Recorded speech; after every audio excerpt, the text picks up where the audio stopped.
Hi, I'm Russ Jeffers from MobileBurn.com, and this week I've been reviewing the new HTC Cha-Cha Android smartphone. This is the second of HTC's Facebook smartphones, you can see from the Facebook hardware key at the bottom here, with the first being the HTC Salsa. The Cha-Cha has a 2.6-inch HVGA resolution screen in landscape, and you can see we have a full hardware QWERTY keyboard beneath it, much like a BlackBerry. Around the back we have a 5-megapixel autofocus camera with an LED flash, and you can see the handset's mostly white with a metal fascia around the screen. Keep watching for our full review, and please check out our written review on the MobileBurn website. Thanks.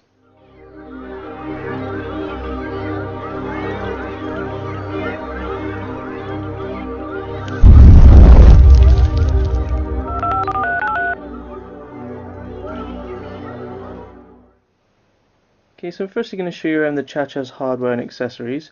You can see it's a quite handsome device in this sort of white finish with the silver fascia around the display and the keyboard, and also the silver piece on the back.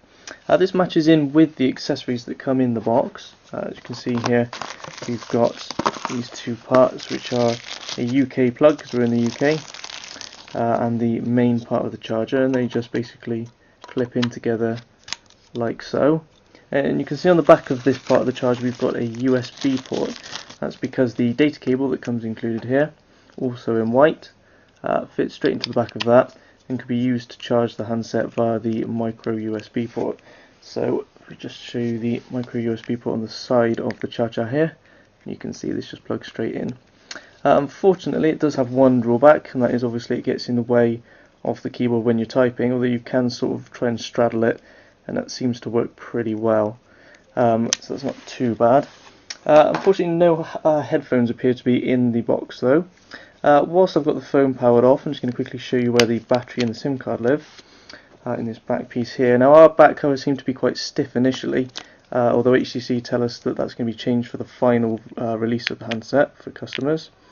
You can see here, just see the bottom of my Vodafone SIM card sticking out, and it's basically sort of like a sprung slot. It doesn't just slide in, it actually clips in, as you can see there. And then the micro SD card slots here just to the left. I'm not sure what card will be included with the Cha-Cha because ours didn't come with one. I've got a 1250 mAh battery, so that's good for about a day and a half of battery life with the Cha-Cha. And then this cover just clips back in, a bit fiddly as you can see, and not the best fit, but still. We'll fire the device up and you can see what it looks like. Right, so now we've got the Cha-Cha fired up and you can see the displays on. It's a 2.6-inch HVGA resolution display, and it's a capacitive touchscreen display as well, so you can actually use it to control the phone, as you can see there.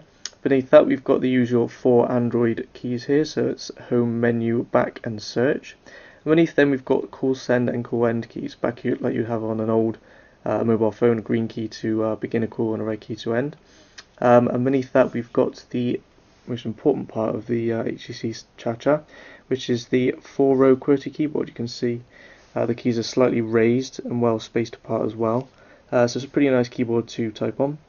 We've got a double width spacebar there, and things like a back bar, four-way D-pad here, and also things like you can see there's numbers and symbols under this second function, so if I press function I can then use the numbers or enter a symbol. Also there's a few shortcuts. You can see you've got a shortcut to the camera here. There's a little camera icon on the period key there and a little cog there which would suggest settings. So we press function period, you can see it opens the camera straight up. Unfortunately though, the settings one doesn't seem to work. It just does sort of like a smart search, which is what all of the keys usually do. So for example, if you want to smart search a contact right from the home screen here, we can just start typing their name. So I type Dart in, it comes up with Darth Tater from my phone book, which is quite a nice handy way of doing things, but for some reason the settings menu shortcut doesn't work on our pre-production handset. Lastly, we've got the Facebook hardware key that we've seen on the Salsa last week. Has the same functions as the Salsa. You can use it to do things like share web pages and photos with your friends on Facebook, or just press it now from the main home screen to update your wall, or you can just tap on the screen here to select one of your friends' walls and push an update on their walls instead. So it's got a few different functions, the Facebook key, and it illuminates as well to tell you when you can share something that you're doing, like a web page or some music, for example. So in terms of actual size, the HTC Cha-Cha isn't that bad. If I just compare with the Salsa that we reviewed last week, the other Facebook Android handset of HTC's. You can see the Chacha is slightly taller, and it's also slightly wider as well than the Salsa. But obviously that still accommodate the large keyboard that you get, so it's probably a decent trade-off. The thickness isn't too bad, although you do have more of a kick with the Chacha. You can see the bottom half kicks out a lot more than the bottom half of the Salsa. And that basically just means it's a lot easier to see the screen. It's supposed to keep glare off the screen when you're actually holding the keyboard and typing, as well as protecting the display when it's face down on the table. So it seems to do the job well. It does actually keep the display off the table. I'm not so sure about keeping the glare off the display though. I've not actually sort of really noticed. But either way, it's not a bad sized handset. Easily goes in a pocket, and it's thin enough that you don't really notice it throughout the day. Alright, so on the left hand side we've got the volume rocker.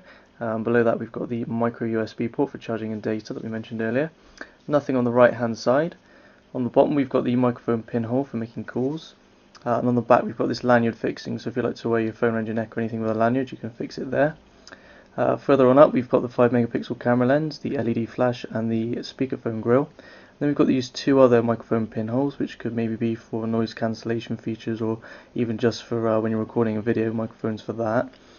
On the top we've got this power key for powering on and off the display, and also this 3.5mm standard headphone port to allow you to connect any normal headphones. And then as you can see here it says with HTC Sense, and the version of HTC Sense on the Chacha is HTC Sense 2.1 for Messenger. So it's a slightly new version, rather like the Salsas, but just optimized for a landscape screen that you can see here. Rather than defaulting to the central pane of HTC Sense when you press the home button, this one always defaults to the most leftward panel. And you can see we get the usual 7 screens that we had before. Although if you don't use anything it actually takes the screens away, so if we pinch to zoom out you could see we've actually only got 6 screens. But if I go to this one and add a widget, so let's select for example maybe the calendar, and we'll go for that nice big widget there. You can see it's now added an extra screen, so if I pinch to zoom out you can see there's now 7 screens, which is the maximum. If I take that widget away and then take widgets away from the other screens, it'll actually just take away the screens, so you've only ever got one spare screen with this plus logo on it. So if you feel your phone's running a bit slow, you can take away some of the screens to help speed it back up, which is quite neat. You can see we've got the usual sort of widgets like the clock and this friend stream bit at the bottom here, and then different things like we've got app shortcuts down the side. All this is user customizable, as are all the other widgets like the music player and different things like that. And you can see on the main home page here we've got this all apps key on the left hand side, and on the right we've got this personalized key. There's no phone button because you can just use the call send key to bring up the dialer, and then obviously you can just dial using the number part of the keypad here. But going into the all apps menu, you can see we've got sort of more light and airy feel to this menu, sort of it goes to light grey as opposed to the dark bar that we get on the main home screen. Makes it feel a bit nicer. And you can see we get this scroll bar down the side. This is usually along the bottom in HTC's other Android handsets, but obviously because the screen's a different way around on the Chacha, we've got it on the side. And this just allows you to subset your apps by frequently used apps and downloaded apps, which makes it easier to find them. And you can see you've got the usual scrollable list of all your apps down here as well. So it's pretty easy to use. You get all the usual apps. You can see we've got HTC's Books application. We've got usually the calculator and the calendar, and we've got things like Facebook, like you'd expect to get, Gmail, HTC Hub, Maps, Google Maps with navigation as well. You can see navigation there, a mirror. No flashlight again, much like the Salsa. For some reason they've left a few of the usual apps out, but we've got usual Peep and Places, so you've got Twitter integration and stuff in the handset, which is quite nice. One thing to note though is that some third-party apps, much like this speed test app, we just open it up, because of the screen being fixed in landscape orientation, you can see the app opens up sideways, so you've got to turn the phone on its side, and there's no way to actually get it to work the correct way up, which is a bit annoying. Might be something worth bearing in mind if you use a lot of third-party apps from the Android market, but otherwise it might not be too much of a problem if you don't. You can see we've also got the Wi-Fi hotspot feature, which is very, very handy. Google Talk, so got a bit of instant messaging on there as well, and then things like YouTube and voice search and things as well. So it's quite a well-rounded package, I think.